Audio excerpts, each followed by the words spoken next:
Olá, bem-vindos a esta aula. Esta será a última aula desse curso que, como eu já falei, tem caráter bastante introdutório. E nesta última aula nós iremos ver algumas quádricas específicas. Não entraremos em detalhes em todas. Essas coisas ficarão para um curso mais específico e aprofundado. Mas é bom que vejamos alguns exemplos comuns e elementares de quádricas. Antes de mais nada, é evidente que nós precisamos dizer o que elas são, afinal. São superfícies, e são superfícies que são descritas por esta equação geral nas variáveis x, y e z. Essas letras maiúsculas aí, de A até J, são simplesmente constantes. Uma equação desse tipo, dependendo das relações entre os coeficientes, pode dar origem a superfícies que são chamadas superfícies quádricas. E elas se apresentam sob alguns tipos diferentes. Nós vamos começar pelas mais simples de todas e que geralmente são negligenciadas em alguns textos, apesar de serem muito importantes. Uma delas, inclusive, nós já vimos na aula passada. Por exemplo, algo como isso aqui, nós vimos na aula passada e sabemos que isso é a equação cartesiana de uma esfera centrada na origem e cujo raio é R. Isso evidentemente se insere no contexto dessa equação geral. Por exemplo, aqui o A é igual a 1, o B é igual a 1, o C é igual a 1. Essas outras constantes são nulas e a constante J é menos R2. Então isso aqui de fato se insere neste contexto e, portanto, a esfera é uma quádrica. Aquela esfera que está centrada em um ponto qualquer, x0, y0, z0, que não seja a origem, também se insere nesse contexto. Porque, por exemplo, quando nós desenvolvemos esses produtos notáveis, nós encontramos isso.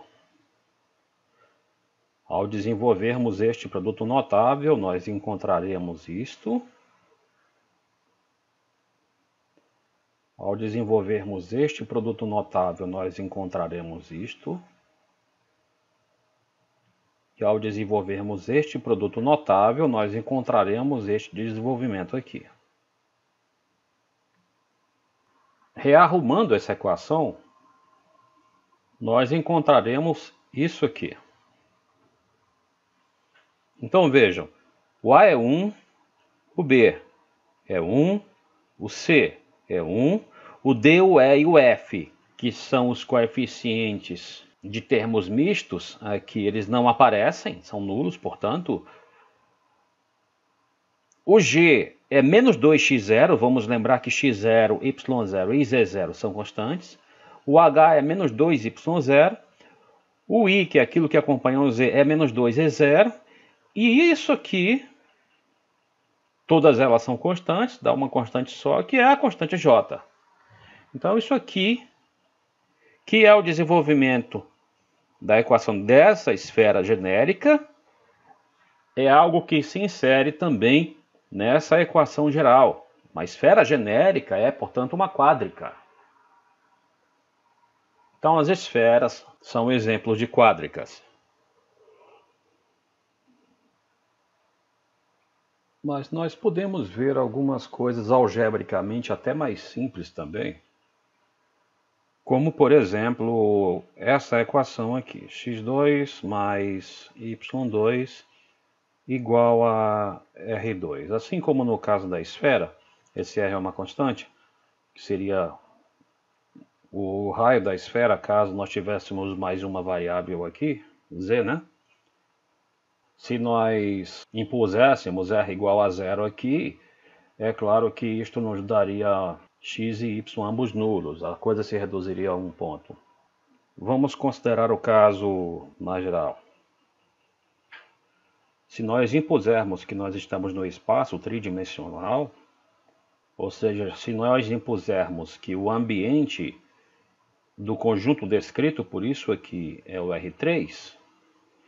Então, o conjunto descrito por essa equação é o conjunto dos pontos x, y, z pertencentes a R3, de tal forma que x2 mais y2 igual a R2.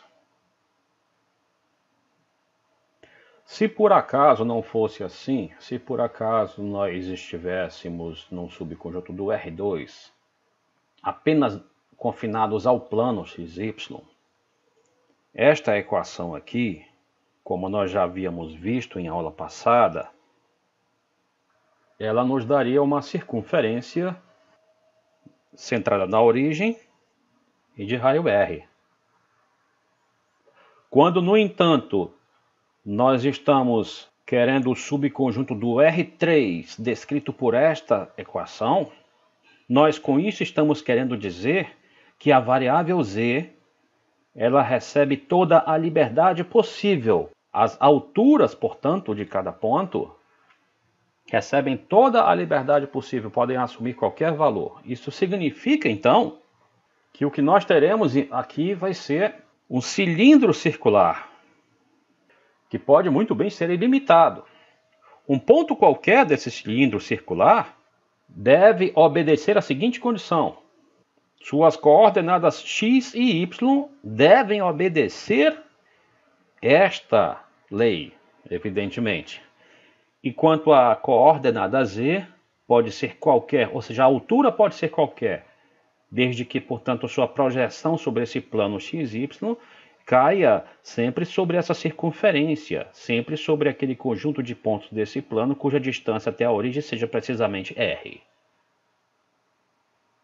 Esta equação, portanto, define em R3 um cilindro circular reto.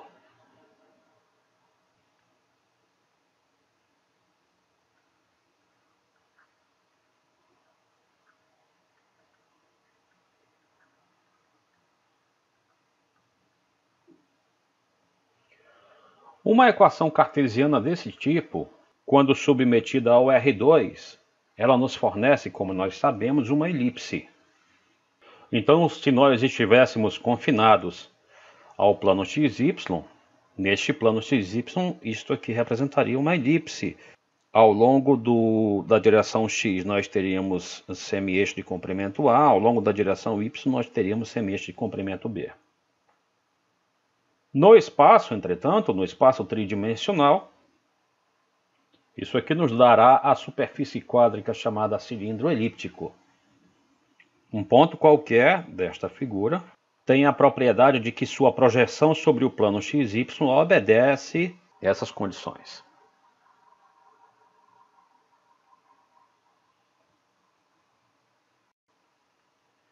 E, evidentemente, o cilindro elíptico também é uma superfície quádrica. Vejam, se nós multiplicarmos toda essa equação por A2B2, nós obteremos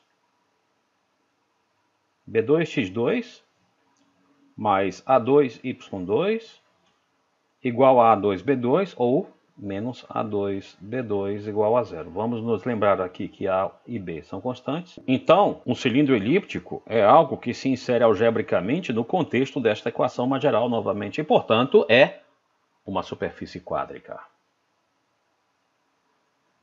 Se nós trocarmos esse sinal aqui, nós sabemos que no plano cartesiano nós obteremos uma hipérbole. Algo com dois ramos lá no plano XY. E a versão tridimensional para isso, se nós quisermos saber o conjunto dos pontos de R3 que satisfazem esta lei, nós obteremos o assim chamado cilindro hiperbólico, que é algo que também terá duas componentes conexas, que agora nós chamaremos de folhas. Vamos a um outro exemplo de quádrica.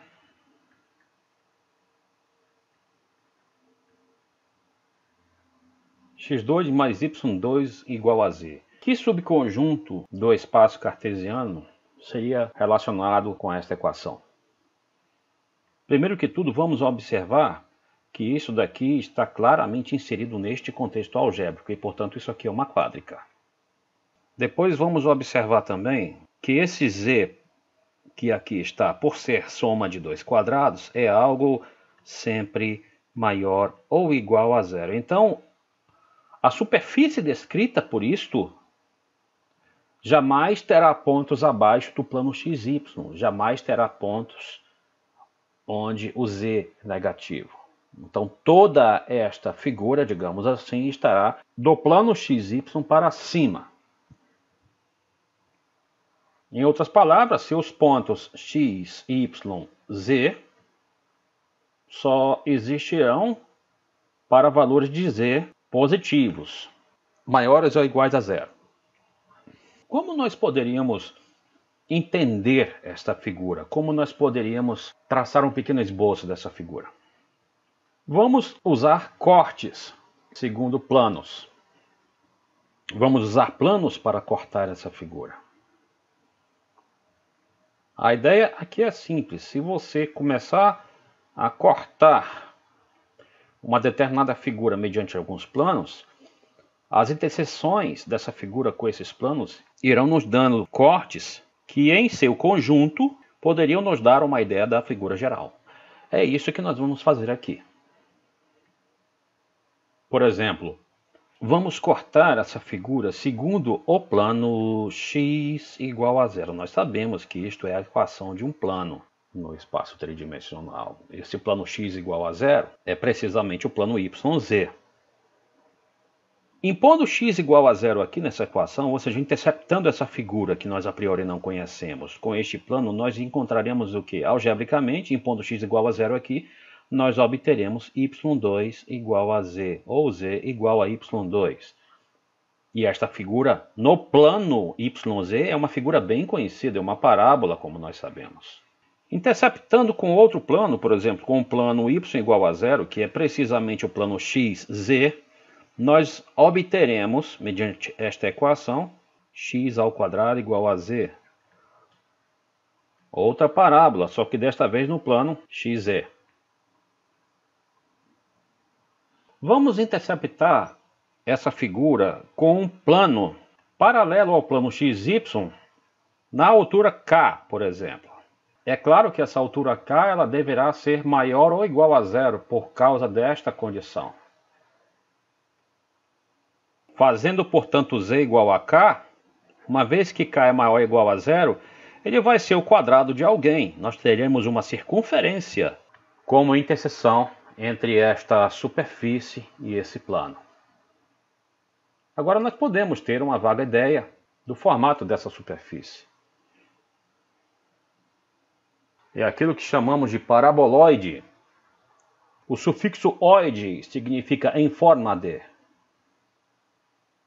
As secções horizontais, nós assim dizemos, são circunferências e elas só existem para valores positivos de z, na pior das hipóteses, para o valor nulo de z, que neste caso se reduziriam a um ponto. Para uma equação desse tipo, o z evidentemente ainda terá de ser positivo, na pior das hipóteses igual a zero, e a única diferença que nós obteremos, vocês podem verificar, é que as secções horizontais dessa figura vão ser elipses. Essas aqui vão ser elipses generalizadas, ao invés de simplesmente circunferências. Esta quádrica seria então chamada de paraboloide elíptico.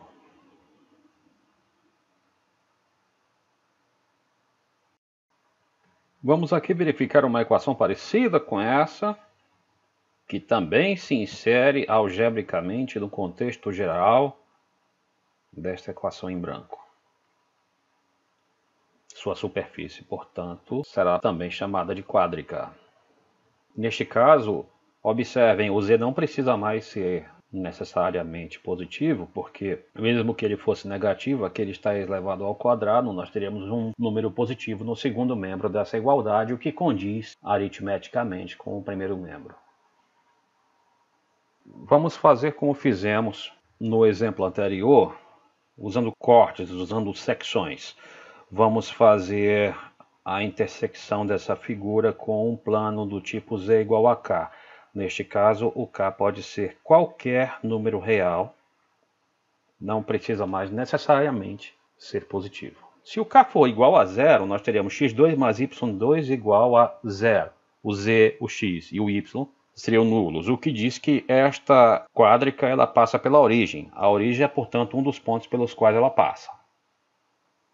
Quando, no entanto, esse k for algum outro número qualquer, nós obteremos x2 mais y2 igual a k2, o que nos diz, por exemplo, que um plano paralelo ao plano XY na altura K intercepta esta superfície segundo uma circunferência de raio K.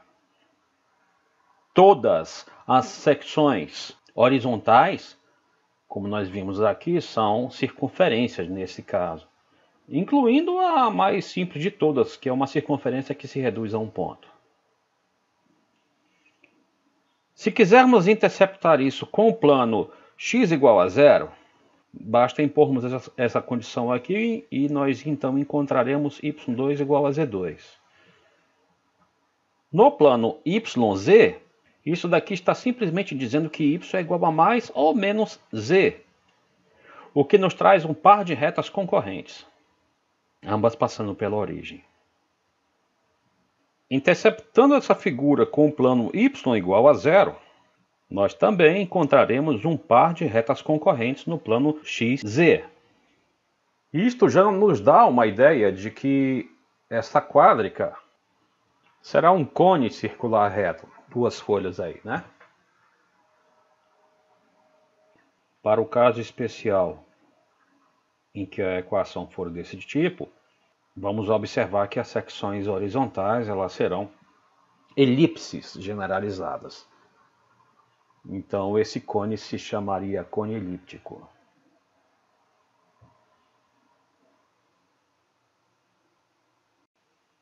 E já que nós estamos falando tanto em elipse, vamos ver a generalização mais natural de uma elipse para o caso tridimensional, que é o elipsoide. Reparem que até algebricamente isto é uma generalização natural da equação da elipse. E observem também que isto novamente se insere neste contexto algébrico. Portanto, esta superfície, que eu afirmo se chamar elipsoide, é também uma quádrica.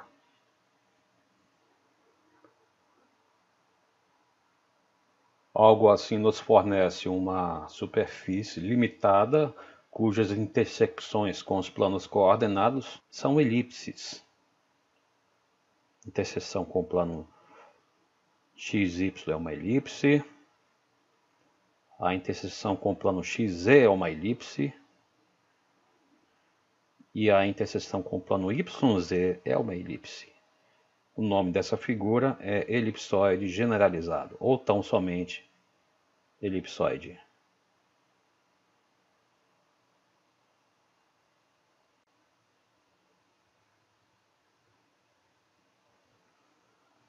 Se nós apenas mudarmos um sinal aqui, nós obteremos outra quádrica, que será chamada de hiperboloide de uma folha.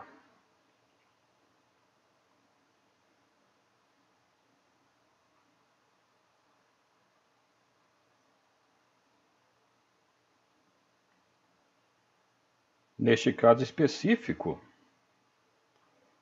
a interseção dessa superfície com o plano XY é uma elipse,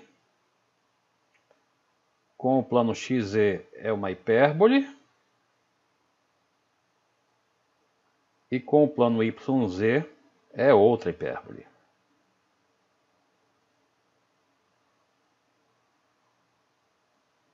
Esse é o hiperboloide de uma folha.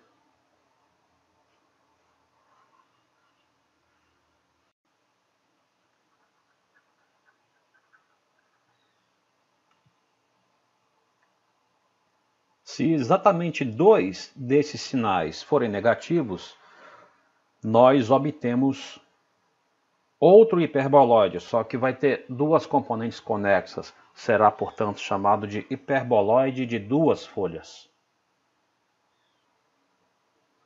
No caso específico dessa equação, a interseção desse hiperboloide com plano XY vai ser uma hipérbole.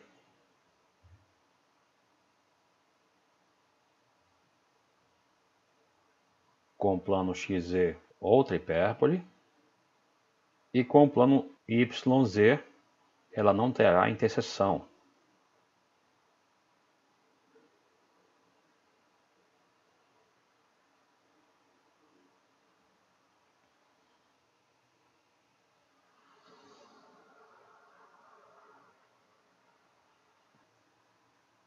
Outras variantes de casos particulares daquela equação geral nos fornecem figuras diferentes. Essa daqui, por exemplo, é chamada de paraboloide hiperbólico. Eu sugiro que se pesquise na internet. É uma equação, por exemplo, do tipo x2 sobre A2 menos y2 sobre B2 igual ao número c vezes z. Como eu falei, nós não iremos nos aprofundar. Só vamos mostrar exemplos aqui. E o que é importante que você saiba é que o formato geral de muitas dessas figuras pode ser muito bem compreendido quando nós começamos a utilizar aquele método de intersecções mediante planos paralelos aos planos coordenados. Sobre quádricas, é isso que eu gostaria de falar.